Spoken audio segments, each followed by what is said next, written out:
Em Gaza, um representante político do Hamas afirmou que o grupo estaria disposto a aceitar um acordo de trégua, contando que Israel respeite as condições, entre as quais a retirada das tropas do território palestino.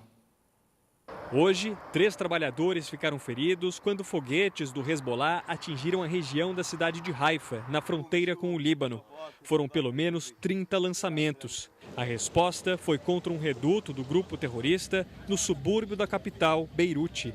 Câmeras flagraram a destruição de um prédio. O ataque ocorreu 50 minutos após um aviso para que os civis, sem ligação com terroristas, deixassem o local. A proposta de cessar-fogo entre Israel e o Hezbollah, intermediada pelos Estados Unidos, já teria aval de Donald Trump, segundo a imprensa americana. O futuro presidente estaria esperançoso de que o acordo seja fechado antes da posse. Em visita a Beirute, um conselheiro do líder supremo do Irã afirmou que o país concorda com qualquer decisão tomada pelo governo libanês. O Irã tem atacado Israel em apoio aos grupos terroristas. Em Gaza, um representante político do Hamas afirmou que o grupo terrorista estaria disposto a aceitar um acordo de trégua se Israel respeitar as condições. Entre as exigências, a retirada das tropas israelenses do território palestino, o que poderia abrir caminho para que terroristas ocupem novamente a região.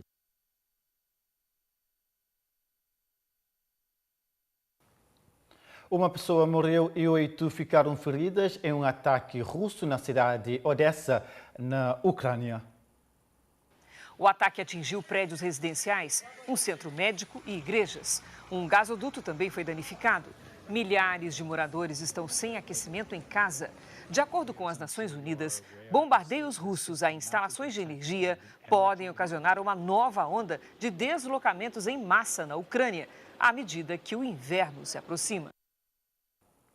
O governo brasileiro anunciou que mais de 100 países e organizações aderiram ao projeto de combate à fome no mundo. O tema foi discutido no G20 Social. O Brasil levantou a bandeira de uma aliança global de combate à fome e à pobreza. O projeto foi o foco dos debates no segundo dia do G20 Social. O governo brasileiro anunciou que mais de 100 países e também organizações aderiram ao projeto de combate à fome no mundo. Esse tema foi discutido hoje aqui no G20 Social.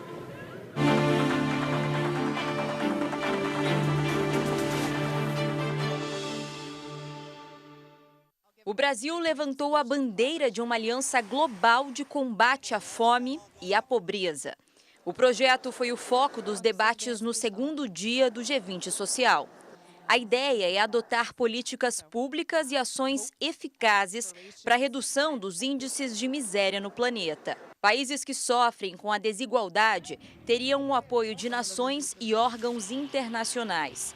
De acordo com o ministro do Desenvolvimento e Assistência Social, a iniciativa já conta com a adesão de mais de 100 países e organizações. Estamos otimistas, todos os países do G20 e os que não são do G20, da participação integral de todos os países. Outra preocupação das nações que ganhou força no G20 Social é a crise climática. 2024 teve furacões devastadores, enchentes que destruíram cidades e secas históricas.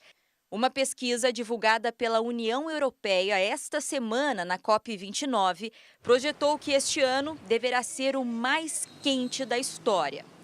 Políticos e especialistas na área ambiental debateram formas de chegar ao equilíbrio no meio ambiente.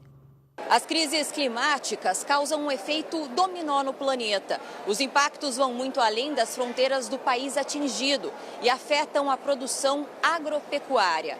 Como presidente do G20, o Brasil pode liderar ações que diminuam os riscos ao fornecimento de alimentos, estabilizando assim a oferta mundial.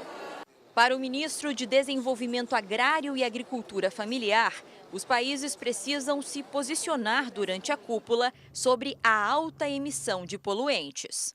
Exigir que eles diminuam a emissão de CO2 e exigir que eles paguem pela emissão que fazem para poder que nós possamos mitigar os danos das crises climáticas, nós possamos nos adaptar a elas. A saúde e a educação também são impactadas pelo desequilíbrio climático. Em negociações durante o G20 social, o Unicef, órgão de ajuda humanitária das Nações Unidas, espera garantir ações efetivas para proteger os mais vulneráveis. Primeiro, reconhecer que existe o problema e logo ver juntos com todos o que é que podemos fazer enquanto, como disse, proteção social, intervenções de água, saúde, educação, porque ao final são as crianças que vão sofrer a maioria da extrema pobreza. No Brasil, mesmo morto, autor do atentado na esplanada dos ministérios deve ser alvo de quebra de sigilo. Polícia Federal aguarda decisão judicial para que o conteúdo extraído do seu telemóvel seja analisado e possa ser utilizado nas investigações.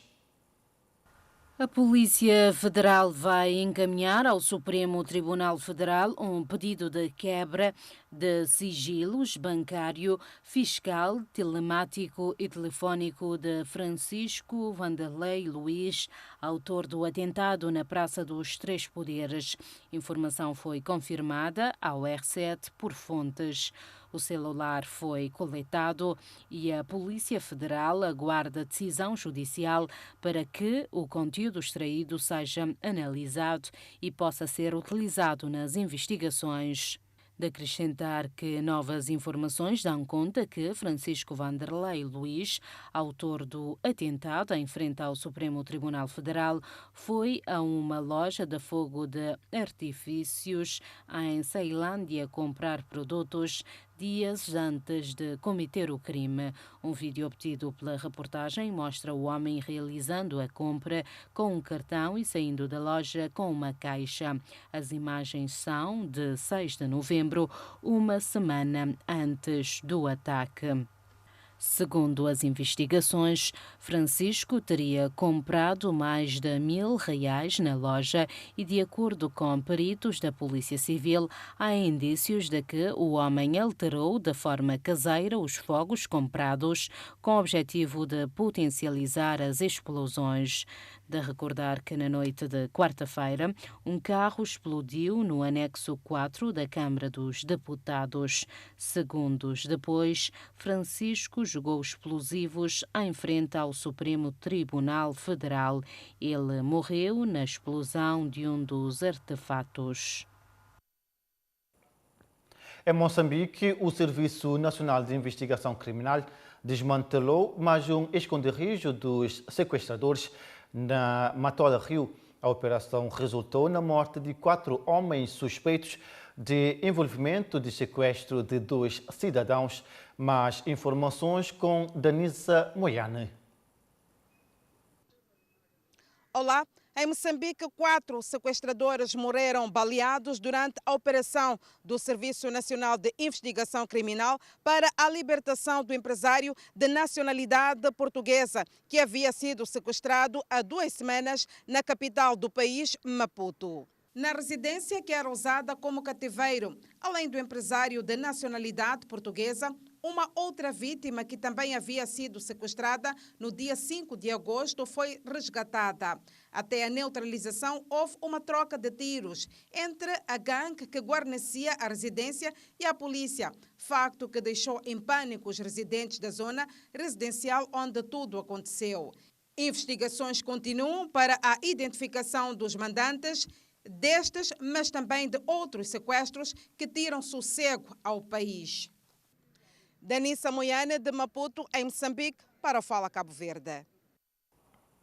Já em Portugal, o Laboratório da Polícia Judiciária detectou 7 novas drogas e as autoridades já estão a investigar essa situação. Foi durante uma videoconferência, numa audição parlamentar requerida pelo PSD, que Maria João Caldeira, perita da Polícia Científica do Laboratório da Polícia Judiciária, divulgou que durante este ano e meio foram detectadas 7 novas substâncias estupefacientes na região autónoma da Madeira, a maior parte delas apreendidas pela PJ. A perita garantiu que as drogas nunca tinham sido detectadas em Portugal. Maria João Caldeira considera que a recente alteração das leis da droga ainda está um pouco perdida na matéria, limitando-se a identificar as drogas que vão sendo sinalizadas. A perita referiu ainda que a PJ está pronta para avançar num projeto de estudo das águas residuais da Madeira para pesquisa, detenção e avaliação. A própria verificou ainda que a droga mais comercializada seria o Blume e explica que se trata de uma droga sintética que no ano passado levou a internamentos, a grande maioria em jovens. Na audição, a perita da PJ sugeriu a implementação de uma lei mais generalizada para melhorar o problema do consumo de drogas na Madeira e ainda alertou para os baixos valores comerciais destas drogas serem os principais incentivadores do consumo. Foi ouvido no Tribunal da Relação de Évora o argelino que fugiu à PSP e foi capturado no Algarve. Será em prisão preventiva que vai aguardar o processo de extradição para a Alemanha. O mandato de captura que as autoridades alemãs tinham emitido para Abdelkader Edu referia que o homem de 36 anos era de nacionalidade marroquina. Até aqui, as autoridades portuguesas referiam-se a este homem como sendo de nacionalidade argelina. O erro contribuiu para que a Agência para a Integração, Migrações e Asilo tivesse renovado a autorização de residência em Portugal, embora Abdelkader seja de facto de nacionalidade argelina. A informação é agora esclarecida pelo Sistema de Segurança Interna. No sistema informático, no processo que é verificado a quando do tratamento dos títulos de residência pela AIMA, consta a informação que não existem medidas cautelares. Tal sucedeu devido à troca da nacionalidade na inserção dos dados no sistema pelas autoridades estrangeiras responsáveis. As suspeitas de que o homem era portador de um passaporte falso não são confirmadas pelo SIS. Abdelkader Edu estava a ser procurado desde o dia 22 de novembro de 2023.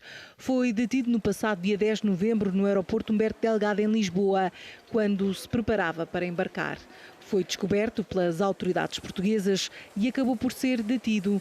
Na terça-feira, seria ouvido no Tribunal da Relação de Lisboa, que iria decidir o processo de extradição para a Alemanha para ser julgado pelo crime de fogo posto, mas acabaria por conseguir escapar assim que os agentes da PSP abriram as portas da carrinha celular. Ainda algemado, conseguiu fugir de 4 polícias e esteve praticamente 24 horas em parte incerta. Foi no Algarve, perto de um terminal rodoviário em Lagoa, que foi reconhecido e denunciado à GNR. Esta não era a primeira fuga de Abdelkader. Na Alemanha, enquanto estava detido numa esquadra, pegou fogo aos móveis do posto policial e fugiu. Agora, uma boa notícia. Uma irlandesa criou uma espécie de capacete que pode ajudar a reduzir a queda de cabelo de pacientes que passam pelo tratamento de quimioterapia. E a invenção foi tão bem aceita que ela ganhou um prémio internacional.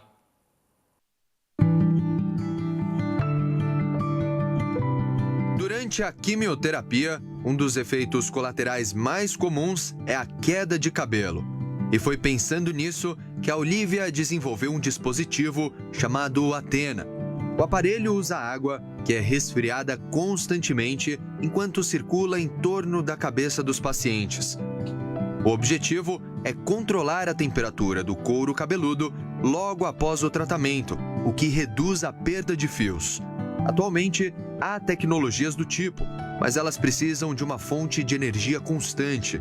Já o Athena tem uma bateria de 3 horas e meia.